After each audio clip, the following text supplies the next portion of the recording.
व्यनुदितमना दर्दुरहिः शरणादासी स्वर्गे गुणगणसमर्थ सुखनिधि लभन्ते सद्भक्तः शिवसुखसमाजं किं तदा महावीरस्वामी नयनपथगामी भवतु मे। सभी को सादर जय जिनेन्द्र।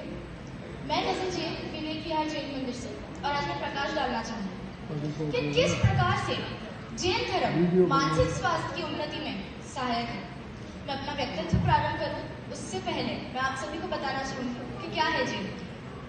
आत्मा की पवित्रता का आधार, आत्मा से परमात्मा बनने का मार्ग। हर आत्मा को परमात्मा में विश्वास दिलाने वाला और अनेकांत अपरिग्रह और सामाजिक सद्भाव के साथ जीने को ही हम जैन धर्म के रूप से जानते हैं। अब मैं आपको बताना चाहूँगी कि क्या है मानसिक स्वास्थ्य। जब हम मानसिक स्वास्थ्य के बारे में बात करते हैं तो हम अपने शरीर को स्वस्थ रखने के बारे में नहीं, बल्कि अपने विचारों, भावनाओं और आंतरिक शांति के बारे में बात करते हैं। अब मैं बताना चाहूँगी कि किस प्रकार से जैन धर्म मानसिक स्वास्थ्य की उन्नति में सहायक है। आप सभी अपनी आंखों को बंद कर लीजिए और अब कल्पना कीजिए कि आप एक शांत बगीचे में बैठे हैं। आपके चारों ओर शांति, आपके चेहरे पर सूरज की किरणें आ रही हैं और चारों ओर हवा है। किंतु अचानक से आपके मन में एक तूफान आता है, विचारों की तेज रफ्तार, और आप सब कुछ अस्त व्यस्त महसूस करते हैं। आप महसूस करते हैं कि आपका मन शांत नहीं है और तूफान के साथ कोई राहत नहीं है। अब क्या होगा? क्या हम इस तूफान को शांत कर सकते हैं? हाँ, किंतु बाहरी दुनिया को नियंत्रित करके नहीं, बल्कि अपने मन के तूफान को समझ और शांत करके हम इसे संभाल सकते हैं। अब हमने ये तो समझ लिया, किंतु हमें पता है क्या कि हमें कब अपने मानसिक स्वास्थ्य पर ध्यान देना है और कब उसे शांत करना है?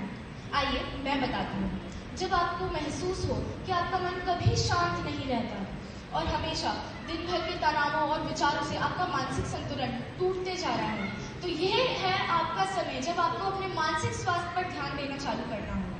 अब हम जानेंगे कि जैन धर्म में ऐसे कौन से प्रमुख सिद्धांत हैं जो हमें मानसिक स्वास्थ्य की प्राप्ति करवा सकते हैं।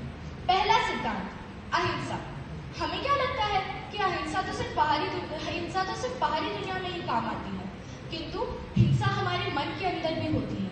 कैसे? जब हमारे अंदर घृणा और ईर्ष्या का भाव आता है और द्वेष का भाव आता है, तब हम अपने मन के अंदर हिंसा करते हैं। आप सोच के देखिए कि जिस पल से अगर हम प्रेम और नियंत्रण से जीने लग जाए हर पल, तो क्या होगा?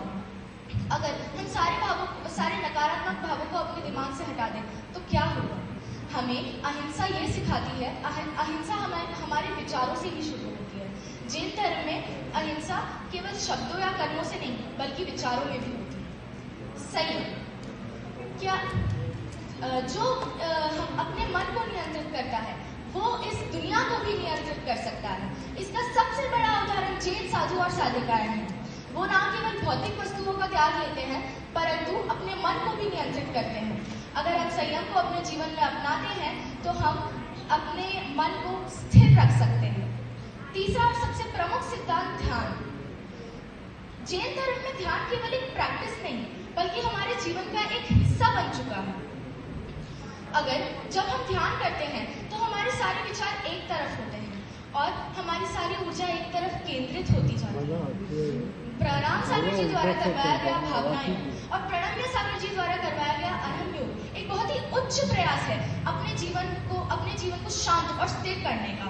अब सवाल उठता है कि क्या हम अपने जीवन में इन सिद्धांतों को अपना सकते हैं? तो जी हाँ, बिल्कुल अपना सकते हैं। पर कैसे? अपना स्वयं का निरीक्षण करके, क्षमा से, दूसरों को और अपने आप को भी क्षमा करके, सादगी और संतुलन। अंतिम में 4 पंक्तियां कहना चाहूंगी। अहिंसा सत्य सा पावन जहाँ संस्कार होता है, अहिंसा सत्य सा पावन जहाँ संस्कार होता है, फलित हर पुण्य हो जाए जहाँ नवकार होता है, जब मिले जब भी कोई मौका यहाँ कर चुका